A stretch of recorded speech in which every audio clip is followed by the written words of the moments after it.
Welcome to the Buddy Show, a space to reimagine what childhood looks like through conversations with builders, doers, dreamers, and creators who understand that shaping childhood is where the blueprint for the future is. Today with me is my partner in life and co-host, Esther Alfonso. And Esther, you're a musician. You play the piano and the cello, and you've been teaching for what, 15 years now? And you did your postgraduate diploma in learning and teaching from I Am a Teacher.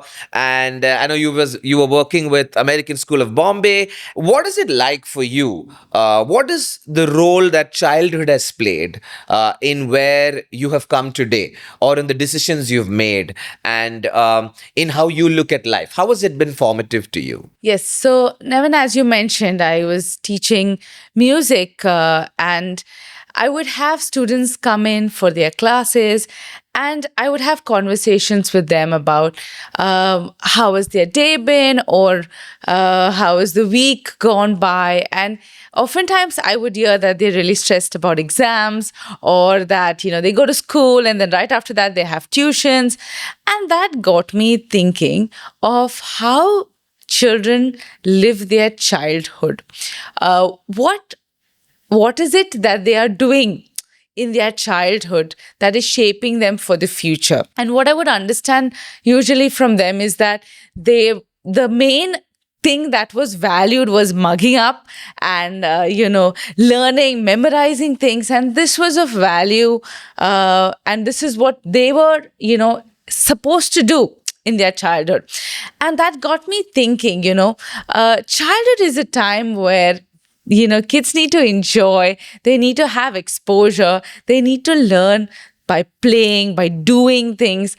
But here they were, just stuck between the four walls of their classroom or between tuitions. And when I would speak to friends of mine who were entering the professional field, I would hear that, when they got their first job, or they got into a new space, even though it was something that they, prepared for or studied with, when they got into their job, nothing of what they had learned was applicable for them in what they were doing. And I felt so sad, because our kids spent maybe half their life, or half their childhood in the school, and you add on tuitions to that, that's pretty much their entire day. And young professionals also spend hours upon hours studying, investing into their education, only to get into a space where they are supposed to do something in their job and they don't feel equipped or empowered with what they need to do. And looking back at my own, experience of learning, and it was not an enjoyable thing, right? It was the regular studying that, you had to do certain things. You had to, be better than the person next to you. There was so much of competition that we never stopped to actually enjoy the process or celebrate the growth. So it was always something that we had to achieve rather than something that we explore.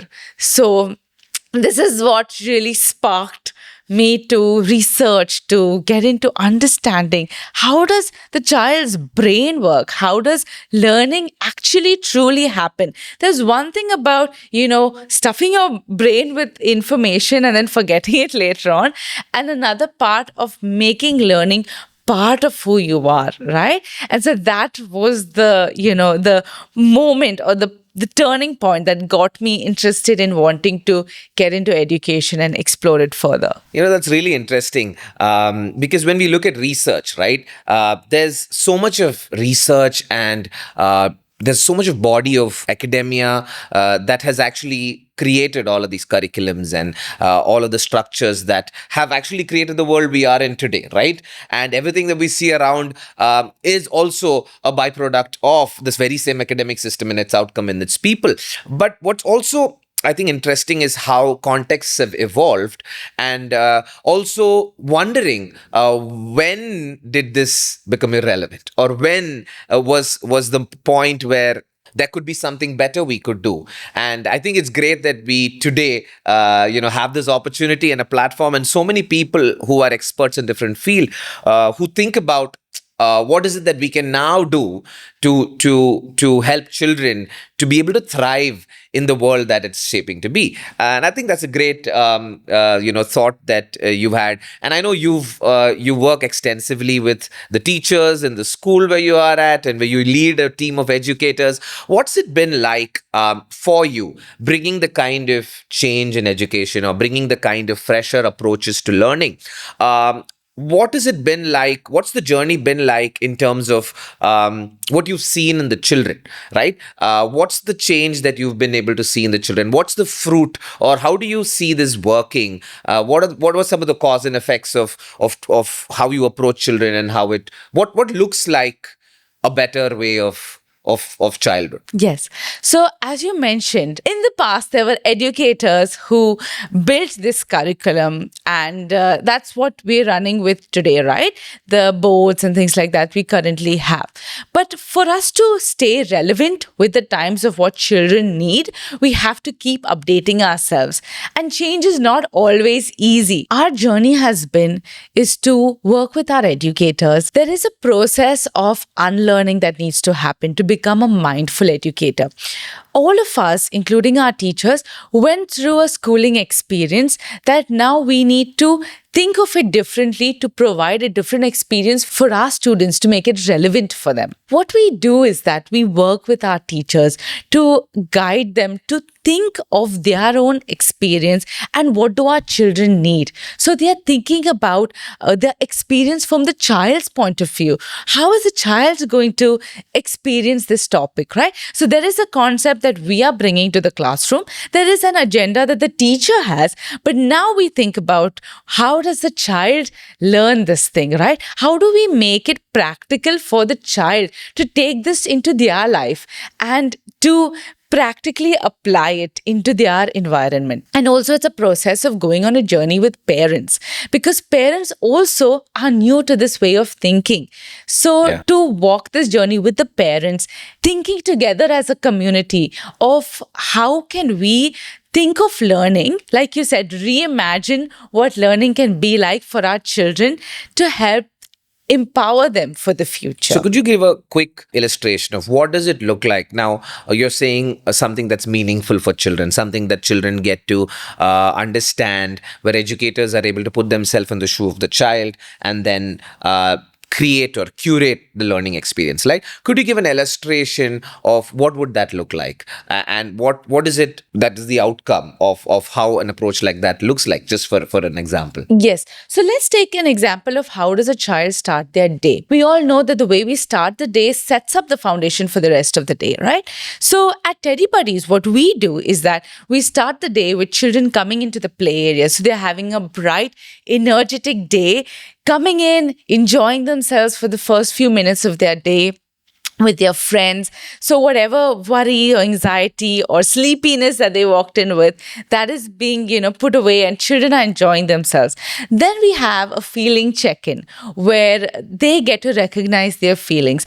Social emotional learning is a big part of what makes children ready for the future, right? Being able to recognize your feelings, to regulate them, not just displace your emotions on others, but have tools of how to work with your emotions and constructively respond to them, right? And our children, even though they are small, they have big emotions, but they're not mature enough to know how to deal with these emotions. That is why there are instances of hitting or kicking or biting that tends to appear with small children. What happens is, if we respond to that in a way of reprimanding the child or punishing the child for their actions, we're kind of dealing only with the symptoms but not with the root causes. So we put a lot of focus on the social emotional learning of children. So the first thing they do is a feeling check-in, where even for the smallest children are pre-KG, which is 3 years old, they don't have the vocabulary to explain their emotions yet, but we have emojis And the emojis include both happy emotions and sad emotions. So children understand that, yes, having either of these emotions are fine and very natural. So we are not putting any negative connotations to any emotions. And children recognize these emotions and share with the class how are they feeling and why are they feeling this way. So children get to also build a bond in the classroom community. So the classroom is not just, you're not one among a group of 40 children and just managing somehow, but you're a very important, valued member of the classroom family. So the teacher will also be modeling how to speak, how to talk, and these are things that help children develop these vital skills for the Great. future. So yeah, I hear you. So you're saying how the social emotional piece is where you have had these different routines or different ways in which you create things. So if I understand what you're saying, is that these social emotional areas play a key role in the overall outcome of how children see school. Is it? Yes, absolutely. Yeah. And so, what is the outcome of? I feel one of the things I've always felt is education measures. I'm not sure if education measures the right thing in terms of learning, right? And what would your measure be of how is how is a thriving child, right? How would you measure that when you see a child? Yes. So there are so many paths to our children, right? From academic and cognitive is just one part. There's also the physical, the social, emotional, and these are very important aspects. If one aspect is disturbed, it affects the rest of it, right? Like we know from our lives, if we are emotionally disturbed about something, that affects our entire day and affects every aspect of our life. So as a team of educators, we try to look at all the different aspects of a child and how we can support them in the best way. This builds great foundations for children. So this is a crucial time in a child's life, the early years, right? And around the world, people are seeing the importance of it, how it shapes the future. It shapes a country's future, that when primary education is great, empowering children, building foundations, overall crime rates of a country come lower, right? So globally, there's great impact on primary education. And so as a team of educators, we look at how we can support our children in all these different aspects by building a curriculum that is wholesome, that in the foundational years of a child, they are getting the support they need, right? And each child needs support in a different way. So we educate our teachers to be able to think of in what unique way do our children need support. So this is where personalized learning comes in, where we think about, okay, this child needs more support in a social emotional manner, or this child needs more support making friends, for example. And so this is how we measure learning, right? Not just in how the child is doing in academics, that is a big part also, but also how is the child in terms of volunteering to help others? Is the child kind to the friends? Is the child helpful to others? This is also a big part to help them become good human beings. Yeah, I think it's interesting because when we look at, I think that so the measurement is to look at physical, social, emotional, cognitive, and there, I know a lot what happens in the school with life skills, where communication and with all that's coming in terms of technology and how it's making things so easy for us. What really stays is the ability of the human to be able to communicate, to ideate, to collaborate. And I think these life skills are key in terms of, what we try to build in terms of into the children at an early age. And what's interesting is also when I interact with a lot of the children, I see how they are just at a much earlier age, you see children being able to articulate things and communicate. And I think that's a great thing also I've seen in the program, that children do very well. What do you think are some of the areas that in today's context we need to reimagine, or we need to, as educators and supporters, we need to look at with a fresh lens, like areas where our thought process needs to evolve, area where our understanding it needs to be formed better? What are some of the new areas where you feel we are facing challenges with what the children are going through? So, one major challenge that children are facing today is that at a very young age, before their maturity is developed, there's a lot of infiltration of social media, video games, which are very strong in nature for children, right? And these are very important things that shape the child's way of thinking. It shapes how they see the world, shapes how they see their friends, right? At a young age, children are unfortunately getting exposed to violence or horror or gore. And this is something that was not there before. And so it's very important, like you mentioned before, to give children those values from a young age, because this is just going to keep increasing, right? We cannot look at media negatively. It has a great place, but also it's very powerful in shaping children. So to enable children to build character, right? To understand right from wrong, to understand how to help others, to build empathy, to build resilience in the future, to build adaptability in a world that's changing very fast. These are very crucial skills to build for children, and that is what we have incorporated in our curriculum. We have a social emotional learning curriculum that empowers children to develop these skills. And so when they experience things in the future, they are having that grounding. They're grounded individuals to be able to face these things. Esther, it's really interesting that the role that education plays, right, in being relevant to children in the evolving landscape. And it reminds me of how when we were looking at getting into education, I remember how we would go to so many different schools across the country. And I remember all of these really amazing conversations we've had with the visionary leaders of all of these schools, really trying to build something for the future. And I remember so many insightful conversations with these leaders, and realizing that there's so much research out there. There's so much that we've already found and know, but it really takes the heart of believing in doing that, right? And I think one of the things we want to do in this podcast is to bring these conversations to our viewers, right? We want to bring these conversations. I wish one of the things I tell my teachers and I tell my team is that we owe the community the awe of what learning looks like, what childhood can be, how meaning can transform education or childhood. And I think one of the things we will do in this show is we owe you the awe. And I think there are professionals from various fields. I've had pediatricians or people working with children, some people who are into space design or companies that build products for children. And there are so many people who have so much to share in terms of what can be done for childhood. And even for people who are not directly connected with child-related fields, each person is unique, right? That's something we believe in education, that each person is created unique with a unique potential. And every child has that. Every individual as adults, we still carry that.